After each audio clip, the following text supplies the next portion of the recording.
Sunday morning. I saw my Jeep drive past my house, my license plate, but a stranger behind the wheel. My parents said, "You agreed to sell it to help your sister," while their Facebook group called me ungrateful. Problem is, I never signed anything and the title disappeared from the lockbox in my bedroom. I stayed silent for 3 days.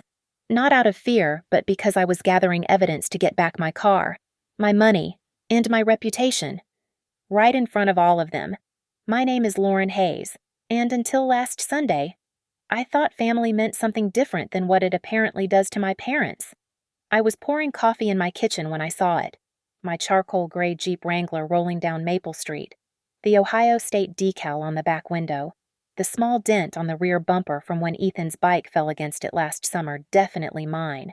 But the man driving it, never seen him before in my life. My phone was already buzzing. The insurance app notification confirmed what my eyes couldn't believe. Vehicle location update, Highland Motors, 4827 Riverside Drive. A dealership. My Jeep was at a dealership on a Sunday morning. I called my mother immediately. Linda Hayes answered on the third ring, her voice artificially bright the way it gets when she knows she's done something I won't like. "Oh, Lauren, we were just about to call you. Your father and I handled everything yesterday. $22,000, can you believe it? That's more than Kelley Blue Book value." "Handled what?" My voice came out steadier than I felt. "The Jeep sale. Honey. For Brooke's wedding venue deposit. You know the Riverside Country Club wanted everything up front by tomorrow or they'd give away her June date. $22,000 covered the deposit plus the catering minimum." I set my mug down before I dropped it. "You sold my car." "My car." "Well, you said at Thanksgiving you'd help with the wedding. I said I'd look at flower arrangements with her. I never said you could sell my vehicle." My father's voice came through. She'd put me on speaker. "Lauren, stop being dramatic. Family helps family. You have that good job at Northridge Capital. You can get another car. With what down payment? How am I supposed to get Ethan to his respiratory therapy tomorrow?" "Figure it out. You always do." The dismissive tone I'd heard my whole life. "Besides, we already posted in the neighborhood group about your generous contribution. Everyone's so impressed." They hung up before I could respond. Within minutes, my phone lit up with Facebook notifications. Linda Hayes had indeed posted in West Side Columbus Neighbors. So blessed our successful daughter Lauren could help make her baby sister's dream wedding possible. Not everyone would sacrifice their fancy Jeep for family. Blessed. Family first. The comments were already rolling in. "What a wonderful sister." "Raised her right. Linda." "Some people know what really matters." I screenshot everything. Every single comment, every heart reaction, every share. Then I walked upstairs to my bedroom closet, to the fireproof lockbox where I kept important documents, birth certificates, social security cards, passport, and my Jeep's title, or where it should have been. The box was there, locked as always. I opened it with the combination only I knew. Everything was there except the title. The folder labeled Jeep contained only the insurance papers and maintenance records. The title itself gone. My mother had a spare key to my house, for emergencies. She'd been here Thursday, supposedly to drop off Ethan's birthday present early while I was at work. "I also tidied up a bit," she'd texted. That closet was so dusty.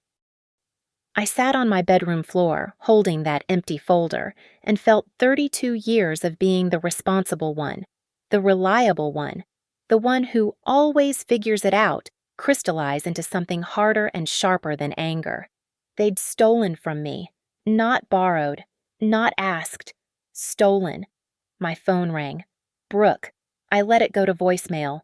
"Lauren, I know you're upset, but please don't ruin this for me. You don't understand the pressure I'm under. Grant's family is expecting something spectacular. Mom and Dad said you were fine with it. Don't make me look bad in front of my future in-laws. You have a son, you understand sacrifice. Call me back." Sacrifice. I looked at my laptop, where my banking spreadsheet was still open from last night. 8 years of loans to family. $48,000. None of it ever paid back. Family doesn't charge interest. my father always said. Family doesn't keep score, my mother always added. But I did keep score. Every emergency, every crisis. Every time Brooke needed something, documented, dated, never repaid. I didn't call Brooke back. I didn't respond to the Facebook post. I didn't argue or cry or beg. Instead, I opened a new spreadsheet and titled it Recovery Plan. Then I started making calls, but not the ones they expected. Growing up in Dayton, I learned early that there were two daughters in the Hayes family, the one who could take care of herself, and the one who needed taking care of. I was 12 when I first heard my mother describe us to her sister. Lauren's my little adult straight A's, never asks for anything. But Brooke, oh, she's my baby.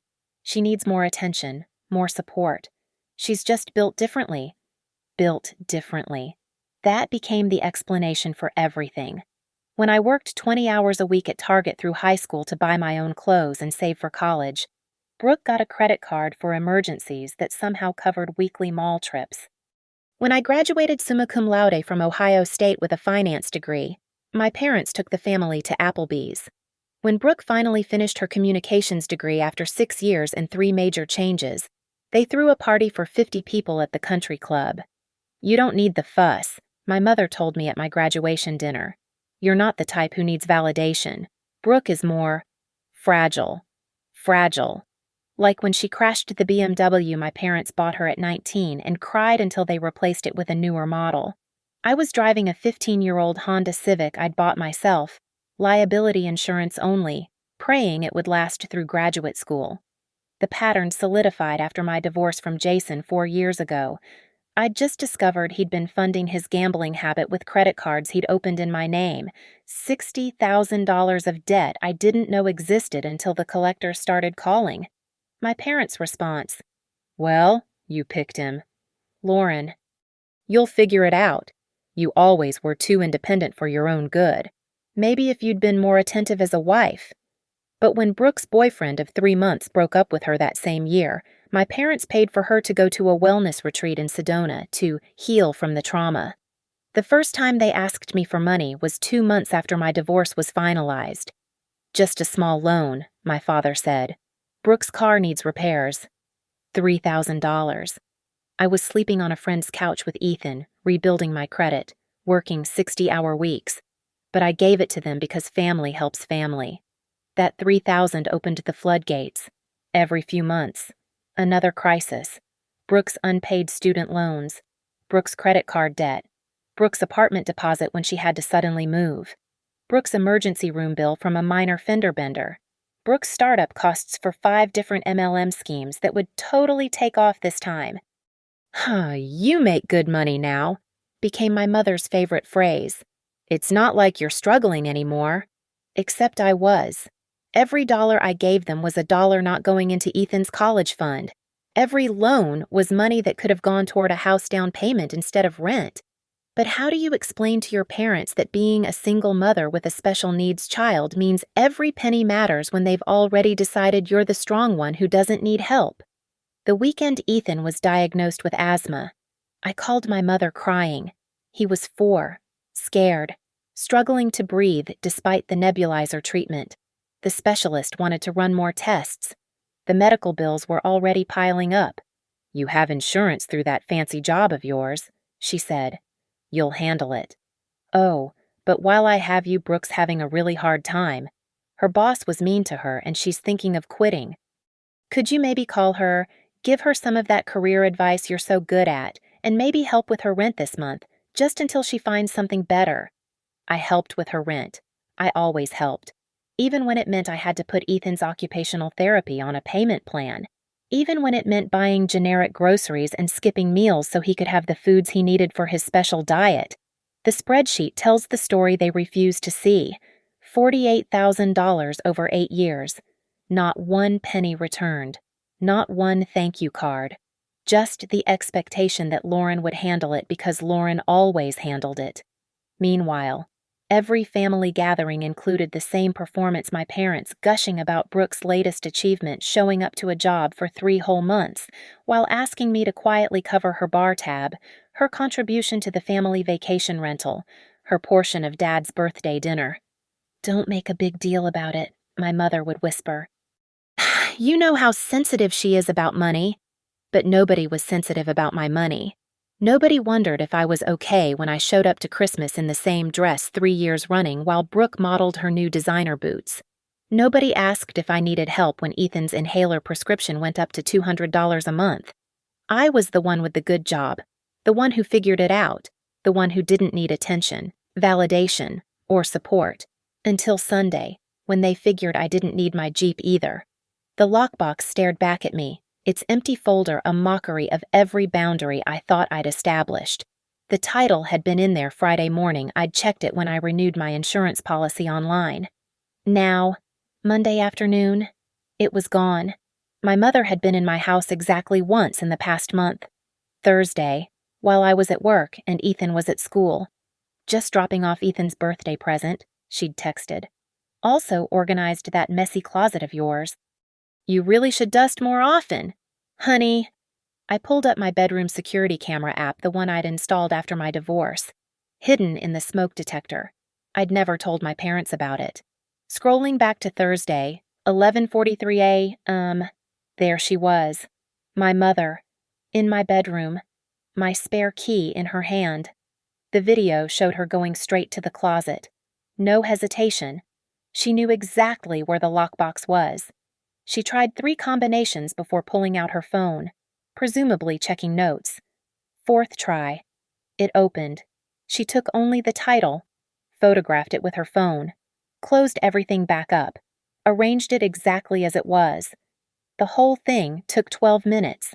My phone buzzed with a text in the family group chat. "Brooke, Lauren, stop being petty. Mom and Dad said you agreed to this weeks ago. I already told Grant's family about your generous gift. Don't embarrass me." Then my father, "Your silence is childish. The money is already deposited for the venue. It's done." My mother, "Sweetie, I know you're processing, but think about what this means for Brooke's future. A proper wedding sets the tone for a marriage. You had your chance. Don't ruin hers." I had my chance. My wedding to Jason had been a courthouse ceremony because my parents said they couldn't afford to help, then took a cruise to Alaska 2 months later. More messages flooded in. Screenshots from Brooke of her Instagram stories, already bragging about the Riverside Country Club venue. "When your big sister comes through for your dream wedding. Sister, love, June. Wedding. Blessed." The neighborhood Facebook group had evolved too. Someone commented, "I saw Lauren's Jeep at Highland Motors. Such a selfless gesture." Another, "That's what family does, though I could never give up my car, lol." My mother had replied to every comment, crafting a narrative. Lauren insisted on it. She said seeing her baby sister happy was worth more than any vehicle. We raised her right. I started a new document on my laptop, Timeline of Theft. Every detail, every timestamp, every screenshot. The security footage downloaded and backed up to 3 different cloud services. Then I checked the Ohio DMV website. To transfer a title, you need the owner's signature, notarized. I called Highland Motors. "Hi, I'm calling about a Jeep Wrangler that was sold to you yesterday. Gray, 2019 license plate. Oh yes, the Hayes vehicle. Sold it this morning, actually. Young guy got a great deal on it. Do you have the paperwork from the sale? The title transfer? Sure do. All properly notarized and everything. Why is there a problem? Can you tell me which notary service was used? Let me check. Looks like Quick Notary on Bethel Road. Stamped Saturday at 2:15 p.m. Saturday. When I was at Ethan's soccer game. With 30 witnesses. I called Quick Notary next, pretending to be following up on a document. I just wanted to confirm I was there Saturday afternoon for the Jeep title transfer. Let me check our log. Hayes. Yes. Lauren Hayes, 2:15 p.m. Vehicle title transfer. ID verified. Signature witnessed. Can you describe what I looked like? I've had some identity concerns lately. A pause. Ma'am, I can't. Please. I think someone may have impersonated me. A longer pause. The woman who came in was older. Maybe late 50s brown hair with gray streaks. She had her daughter with her blonde, kept talking about her wedding. My mother and Brooke. They'd committed fraud. Actual, prosecutable fraud. I hung up and called my mentor at First Maple Bank, where I'd interned years ago. Margaret had always been straight with me. "They forged your signature on a legal document," she said after I explained.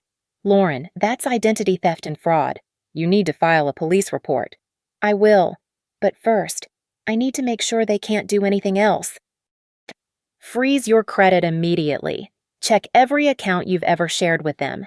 Any joint accounts from when you were younger, close them. And Lauren, document everything. Ohio's a one-party consent state for recordings. Use that." That evening, Ethan struggled through his breathing treatment, coughing between puffs. "Mom, why can't we drive to therapy anymore? Car's in the shop, baby. We'll take an Uber tomorrow." But I saw our car yesterday, driving by with someone else. Even my 8-year-old son recognized the theft for what it was. I kissed his forehead, tucked him in, and went back to my laptop. Police report drafted. DMV fraud complaint ready. Insurance claim prepared. 48 screenshots organized and labeled. Security video edited and saved. My phone rang. Unknown number. "Is this Lauren Hayes?" A man's voice.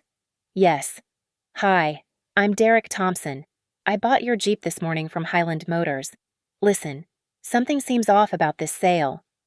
The dealer mentioned you'd called. I think we should talk."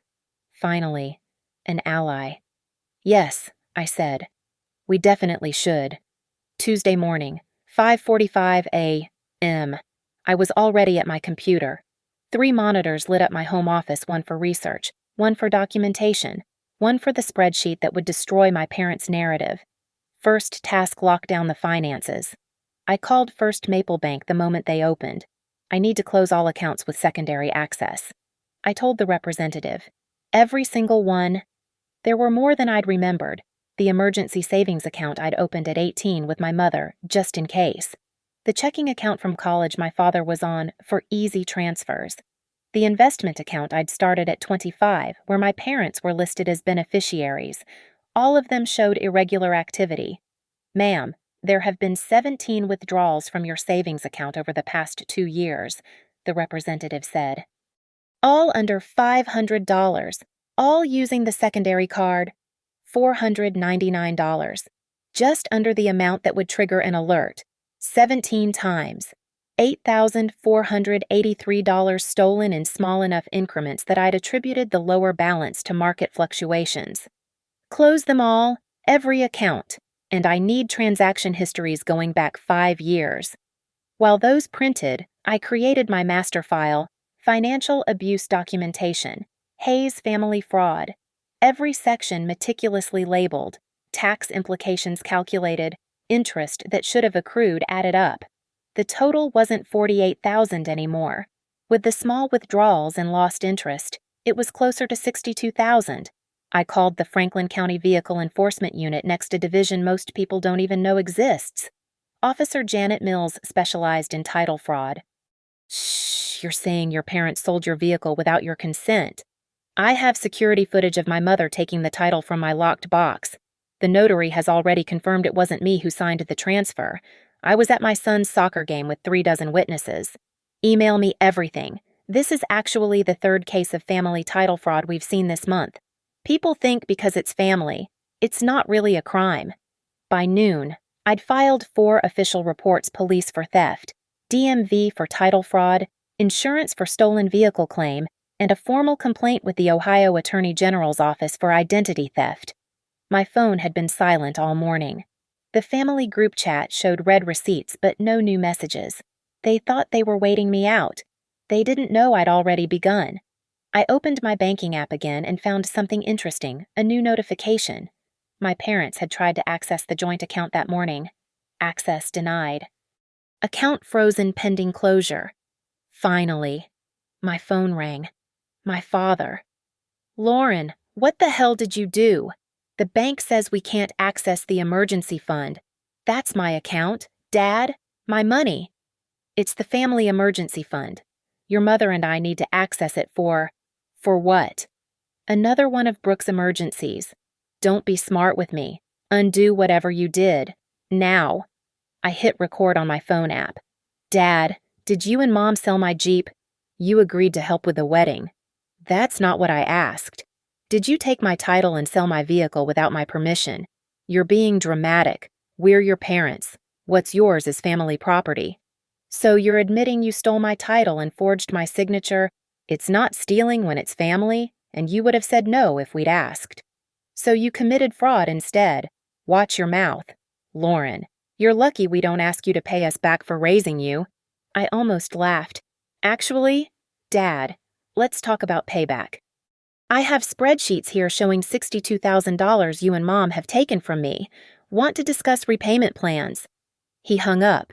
20 minutes later, a text from my mother. You're really going to ruin your sister's wedding over a car. I responded, I'm really going to hold you accountable for grand theft auto. Your choice what happens next. The Franklin County Vehicle Enforcement Unit called back at 3 p.m. Ms. Hayes, we've reviewed your evidence. This is clear fraud. We're opening a formal investigation. The notary has already admitted they didn't properly verify identity. They just took your mother's word that she was you. That's a separate crime. What about my vehicle? Once we confirm the fraud, which your evidence makes pretty straightforward, the sale will be voided. The dealer will have to return the vehicle to you and recover their money from the sellers, your parents. The current buyer, Mr. Thompson, will be made whole by the dealer. How long? If you want it done quickly, get your parents to admit the theft in writing. Otherwise, it could take months. I knew what I had to do. I created a formal demand letter, complete with legal citations for identity theft, fraud, and grand theft auto under Ohio law. At the bottom, I added a settlement offer: return the $22,000 plus all stolen funds, publicly apologize for the theft and defamation, and I wouldn't pursue criminal charges. I sent it to my parents' email and the family group chat. Then I sent copies to Highland Motors, Quick Notary, and Derek Thompson. The family group chat exploded. Brooke sent 37 messages in 5 minutes, ranging from, "You're insane," to "I'll never forgive you," to "Grant's family will think we're trash." My mother tried calling 18 times. I didn't answer. Instead, I posted my own update to the neighborhood Facebook group. Clarification: I did not donate my Jeep for my sister's wedding. It was sold without my knowledge or consent while I was at my son's soccer game. I've filed police reports for the theft and fraud. I apologize for any confusion my mother's premature announcement may have caused. The comments section went silent. Then, slowly, the tide turned. Wait, they stole your car. Linda said you volunteered it. That's literally grand theft auto. By 10 p.m., my documentation file was complete. 90 pages of evidence, financial records, security footage, text admissions, phone recordings, a perfect case wrapped in digital ribbon. My father sent one final text. Fine. We'll discuss this at Brooke's engagement party Saturday. Family business stays in the family. Perfect. A room full of witnesses for what came next. Wednesday afternoon. I met Derek Thompson at a Starbucks downtown.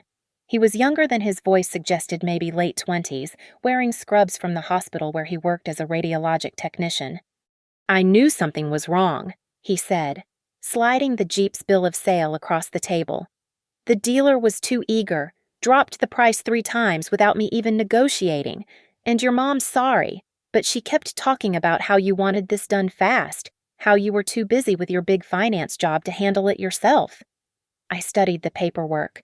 $22,000 cash, paid directly to Linda and Carl Hayes. Not to me. The title transfer showed my signature, a laughable forgery that looked nothing like my actual handwriting. Derek, I need to be straight with you. That signature is forged. The vehicle was stolen. The sale is going to be voided. He nodded slowly. I figured. That's why I haven't changed the registration yet. Look, I don't want stolen property, but I'm also out 22 grand. What do we do? You're going to get your money back, either from the dealer or from my parents. But I need your help. Would you be willing to testify about what they told you? Maybe come to a family event Saturday. You want me to crash your sister's engagement party. I want you to help me prove grand theft auto in front of 100 witnesses. Derek smiled. You know what? Yeah, my Saturday's free. My girlfriend's been following this whole thing on that neighborhood Facebook page. She's convinced your parents are running some kind of scam ring. We exchanged numbers, and I gave him copies of my evidence file. Then I headed to my next meeting with Highland Motors' general manager. Tom Bradley was a former prosecutor turned car dealer. He understood exactly what had happened the moment I showed him the security footage. Jesus Christ, he muttered. We verified the ID of the woman who came in, but we didn't match it against the title. She said she was you, had a Linda Hayes with her as a witness. We assumed mother-daughter. The notary they brought seemed legitimate. The notary admitted they never properly verified identity. We're going to have to eat this entire deal. Insurance might cover some of it, but... He rubbed his face. Your parents really screwed everyone here. I need the original title they gave you. It's evidence. Done. And Ms. Hayes.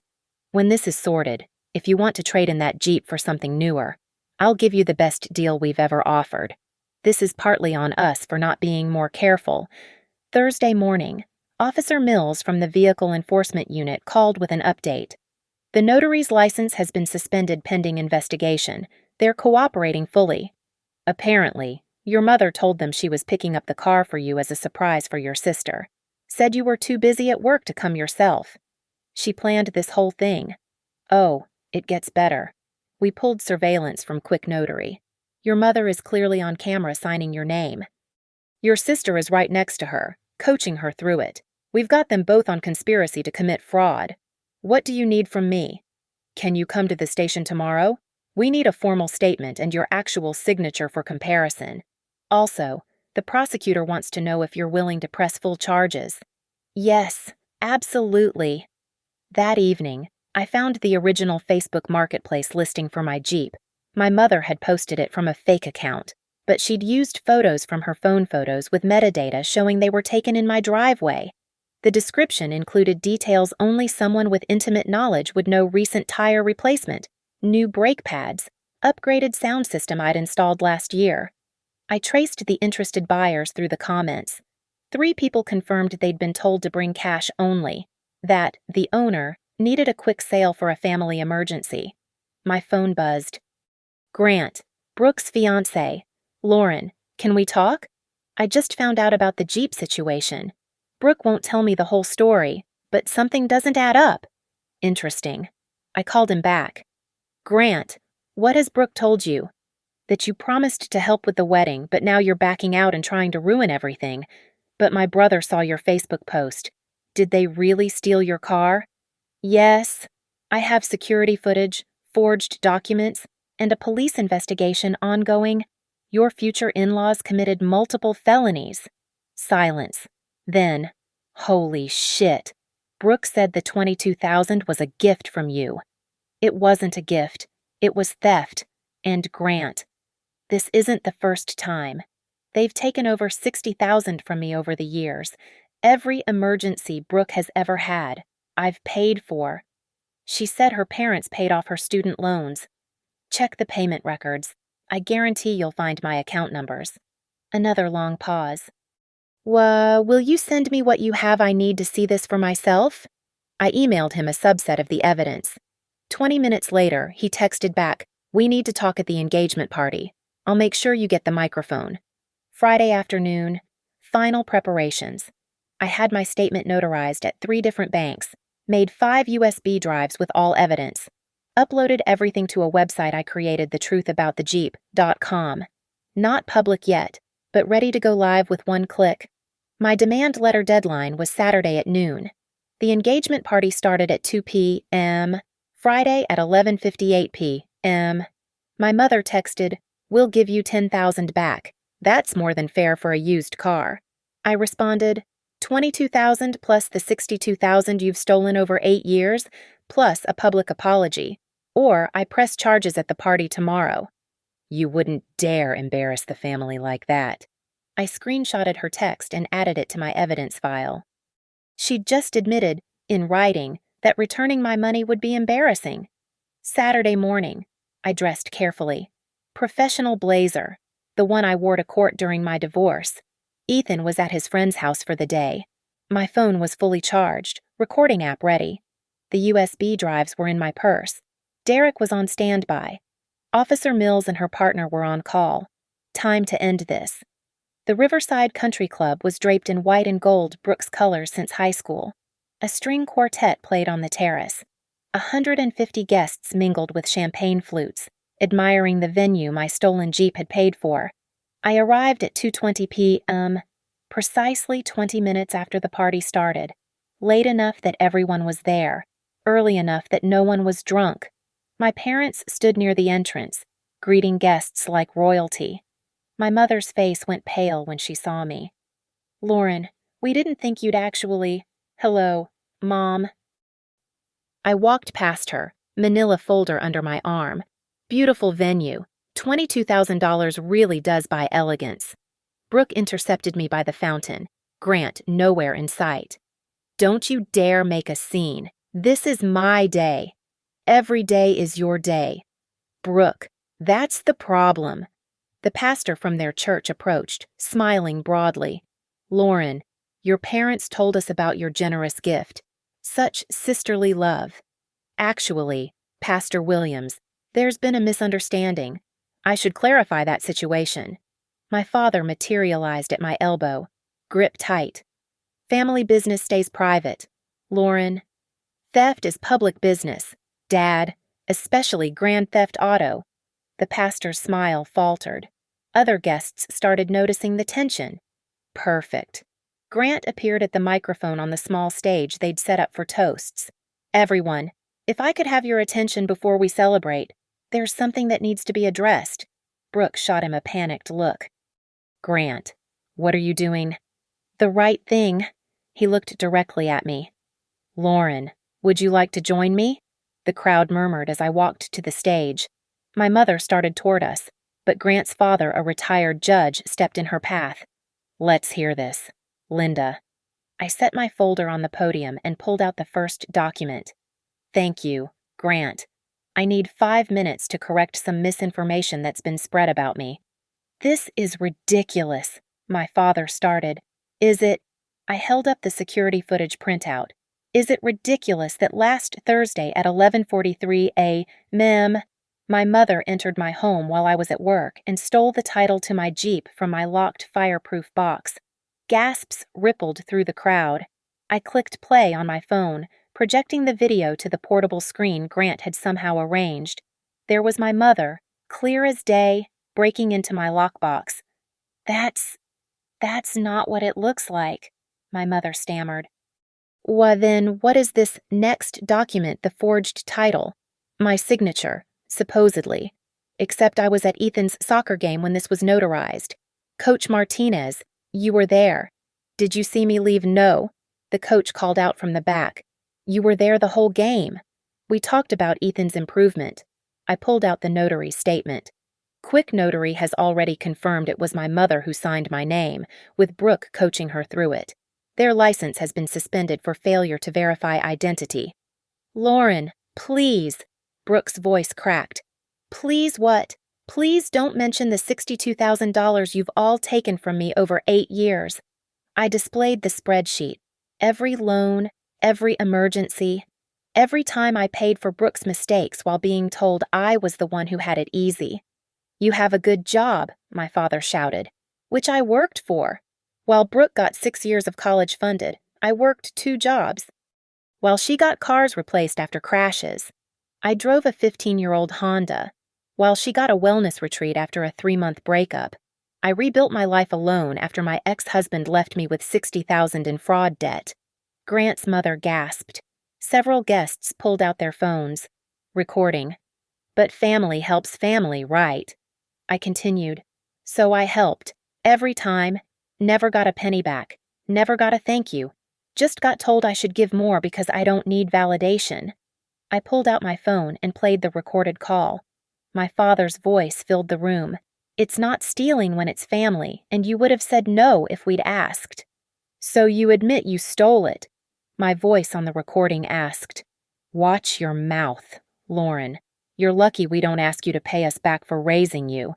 Dead silence in the room. "This morning," I said quietly, "my mother offered to return 10,000 of the 22,000 they stole, as if my property was negotiable. As if my 8-year-old son doesn't need reliable transportation to his medical appointments." "You're ruining everything," Brooke screamed. "My wedding, my reputation." "No," Grant interrupted, stepping forward. "You ruined it. You and your parents. You told me Lauren gifted you the money. You said she was jealous of your happiness. You lied." He turned to the crowd. "The engagement is off. I won't marry into a family of thieves and liars." Chaos erupted. Brooke collapsed, sobbing. My mother rushed to her. My father pointed at me. "You destroyed your sister's life." "No, you did, when you raised her to believe she was entitled to everything I worked for." A voice from the back called out, "Lauren, I'm Derek Thompson. I bought the stolen Jeep." Everyone turned as Derek walked forward, holding up his paperwork. "I paid $22,000 cash to Linda and Carl Hayes, not to Lauren. She never saw a penny." Highland Motors confirmed the title was fraudulent. 2 uniformed officers appeared in the doorway. Officer Mills and her partner. "We're not here to make arrests," Officer Mills announced. "Yet, but Mr. and Mrs. Hayes, you need to know that falsifying a title, forgery, and identity theft are felonies in Ohio. Each carries up to 5 years in prison." My mother fainted. Actually fainted. Several nurses in the crowd rushed to help. I gathered my documents. "I came here to give you one last chance. Return the 22,000 plus everything else you've stolen. Make this right, or I press full charges Monday morning." My father, kneeling beside my mother, looked up at me with pure hatred. "You're no daughter of mine." "Finally," I said. "Something we agree on." I walked off the stage, through the silent crowd, past the beautiful fountain my Jeep had paid for. At the door, Grant's father stopped me. "I'm a retired prosecutor," he said quietly. "If you need representation, I'll do it pro bono." "What they did to you is unconscionable." Behind us, Brooke's wails echoed across the country club, the dream wedding venue, the perfect engagement party all crumbling because for once, someone had held them accountable. Officer Mills stepped forward, her partner beside her. The country club had gone completely silent except for Brooke's muffled sobs and the string quartet, who'd stopped mid-song. "Mr. and Mrs. Hayes," Officer Mills said, pulling out an envelope. "This is a formal notice of investigation for title fraud, identity theft, and forgery. You have 2 options." My father stood slowly, his face purple with rage. "You can't just— Actually, we can." Her partner held up a tablet showing my security footage. "We have video evidence of theft, documented forgery, and a confession recorded legally under Ohio's one-party consent law." Grant's father, the retired judge, cleared his throat. "Carl, Linda, I suggest you listen carefully. I've seen people go to prison for less." Officer Mills continued. "Option 1. You can contest this. We arrest you now for grand theft auto, and you spend the weekend in county jail before Monday's arraignment.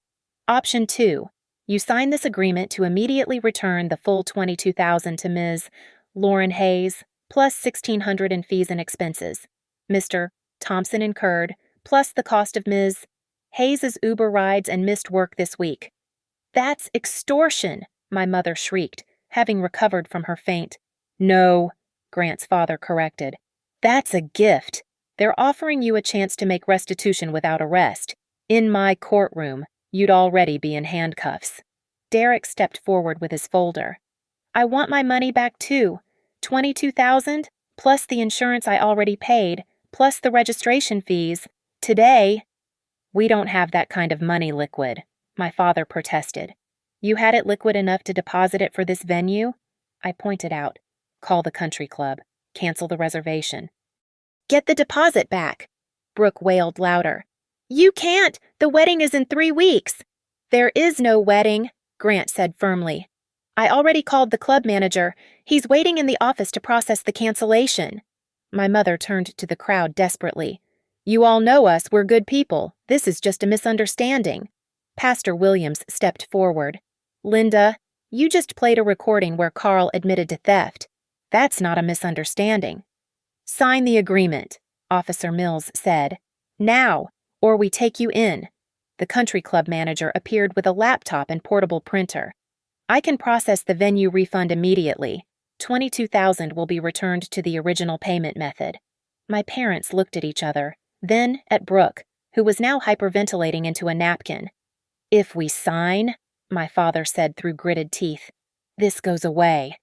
"The criminal charges potentially," Officer Mills said. "The fact that you're thieves who steal from your own daughter, that's public record now." Indeed, at least 30 phones were recording. The story would be all over Columbus by dinner. Grant's mother approached with a checkbook. "How much for Mr. Thompson's expenses and Lauren's losses this week?" $3,200 total, I said, having calculated everything down to the penny. She wrote the check immediately. "Carl, Linda, you'll repay me, or I'll put a lien on your house. The courthouse is very familiar to our family." My parents signed the agreement with shaking hands. The country club manager processed the refund on his laptop, showing the screen to Officer Mills. $22,000, refunded to the original card. "Which needs to go immediately to Ms. Hayes," Officer Mills instructed. "We'll wait." My father pulled out his phone with trembling fingers, initiating the transfer. I watched my banking app until the notification appeared. Deposit received $22,000. "Now, Mr. Thompson," Officer Mills said. Another painful transfer.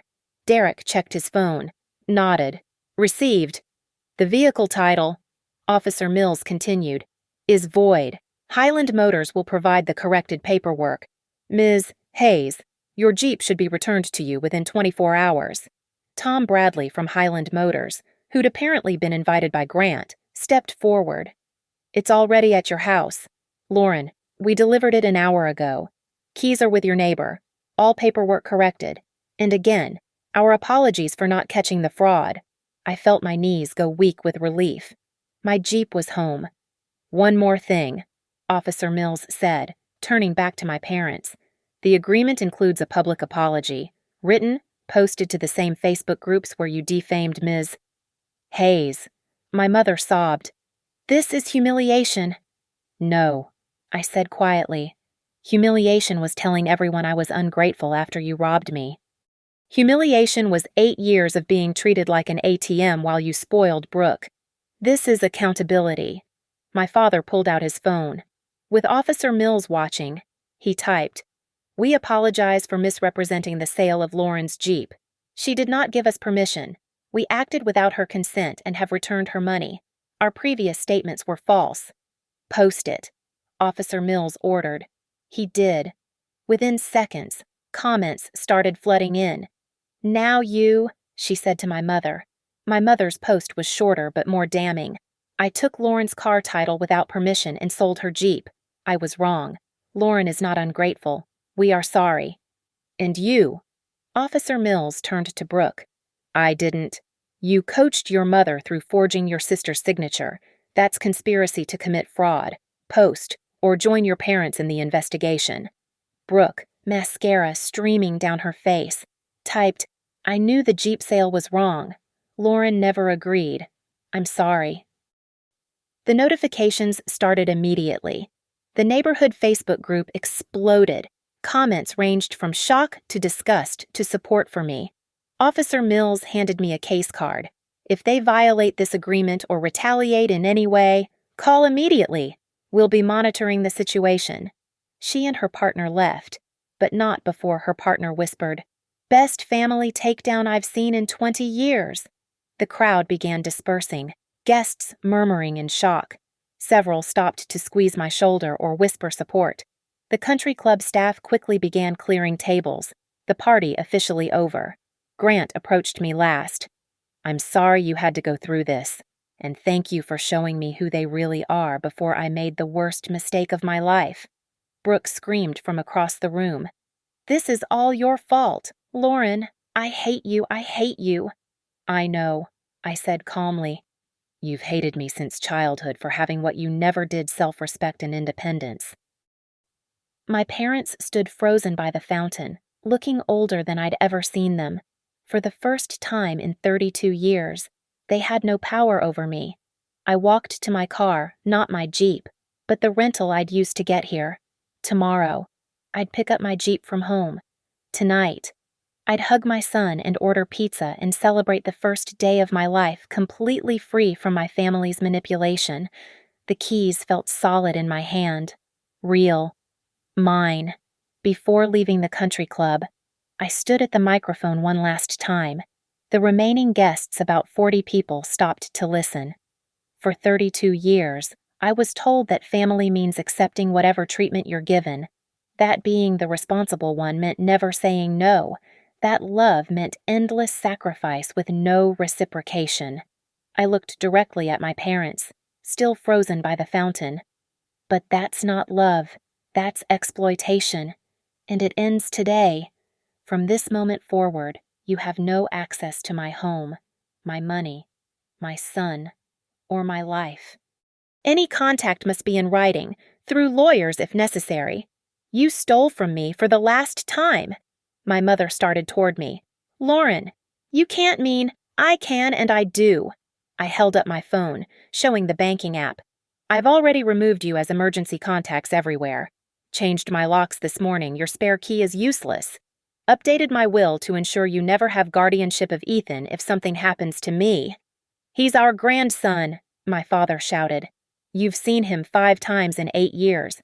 You don't even know what grade he's in or what medication he takes for his asthma. You're not grandparents. You're strangers who happen to share DNA. Brooke stumbled forward, makeup destroyed. So what? You're just going to abandon family? No. Brooke, I'm protecting my actual family. My son from people who see us as nothing but bank accounts. You want money? Get a job? Want a wedding? Save for it. Want sympathy? Try therapy.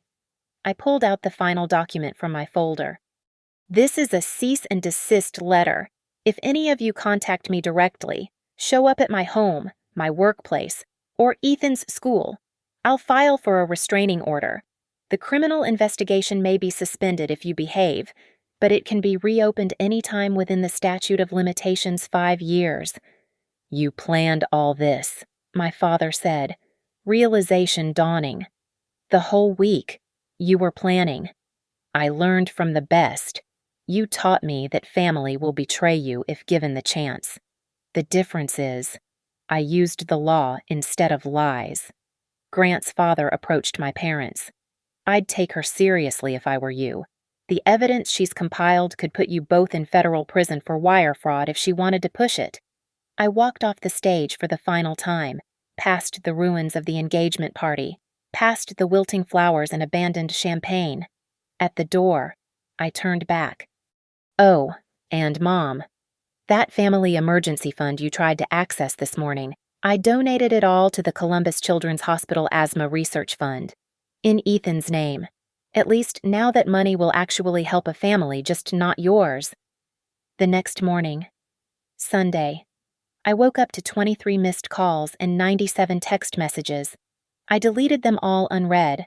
My Jeep sat in my driveway, keys on my kitchen counter with a note from my neighbor. Proud of you for standing up for yourself. Martha. Ethan came home from his sleepover at 10 a.m., bouncing with excitement. Mom, our car is back. Yes, baby, it's back. Did Grandma and Grandpa bring it? I knelt down to his level. No, sweetheart, Grandma and Grandpa took it without asking, which is wrong. So I had to get it back myself. Like stealing. Exactly like stealing. And we don't let people steal from us, even if they're family. Especially if they're family. He hugged me tight. Are they in timeout? The biggest timeout ever. That afternoon, while Ethan played video games, I checked social media one last time. The neighborhood Facebook group had exploded over 300 comments on my parents' apology posts. My high school friends were reaching out with similar stories. 3 cousins I hadn't heard from in years messaged to say my parents had borrowed money from them too. Never repaid. I created one final post. Thank you all for your support. To those asking, yes, this really happened. Yes, I got my Jeep back. Yes, the engagement is permanently off. To anyone else dealing with financial abuse from family, document everything. Know your rights. You don't owe anyone access to your success just because you share blood. I'm closing this chapter. My son and I are moving forward, free from manipulation and guilt. Family isn't about DNA, it's about respect, genuine love, and reciprocal support. Choose your real family wisely. I posted it, then deactivated my Facebook account. Time for a fresh start. That evening, as I tucked Ethan into bed, he asked, "Mom, are you sad about Grandma and Grandpa?" I thought about it honestly. No, baby, I'm relieved. Sometimes the best thing you can do is walk away from people who hurt you, even if you love them. Like Dad, and like Grandma and Grandpa. But we have each other, forever and always. I kissed his forehead, turned off his light, and went to my home office. On my desk was the folder of evidence I'd compiled, no longer needed. I put it in the filing cabinet, just in case, then opened a new spreadsheet. This one wasn't for tracking theft or building a case. It was for planning Ethan's college fund, our vacation savings, the house down payment I could finally accumulate without parasites draining my accounts. My phone buzzed, a text from an unknown number. I almost deleted it, then saw the preview. "This is Grant's mom. You're invited to our family dinners anytime. Real family doesn't steal. Real family protects each other." I smiled, saved the number, and texted back, "Thank you. Maybe when the dust settles." Outside, my Jeep sat in the driveway under the security light I'd installed 3 years ago, back when I still thought locks and cameras were just precautions, not necessities against your own parents. The title was in my safe, a new one, with a combination my parents would never guess because it wasn't based on any date they'd consider important. The day my divorce was finalized, the day I became truly independent for the first time. That night, I slept better than I had in years. No more emergency calls about Brooke's crises, no more guilt trips about family obligations, no more theft disguised as love. Just me, my son, and my Jeep, all safe, all mine, all free. The best revenge isn't just getting your property back, it's the moment you realize you never needed their approval anyway. It's knowing that every success from now on is yours alone, untainted by their expectations or entitlement. They thought they were taking my car. Instead, they gave me my freedom. "Mom, I got our Jeep back," I whispered to the darkness. "Both the car and my dignity." Thank you for listening to my story. I'd love to know where you're listening from. Drop a comment below and let's connect. If this story resonated with you, please subscribe to the channel and share your thoughts. Have you ever had to stand up to family members who took advantage of you? I'd really like to hear your experiences.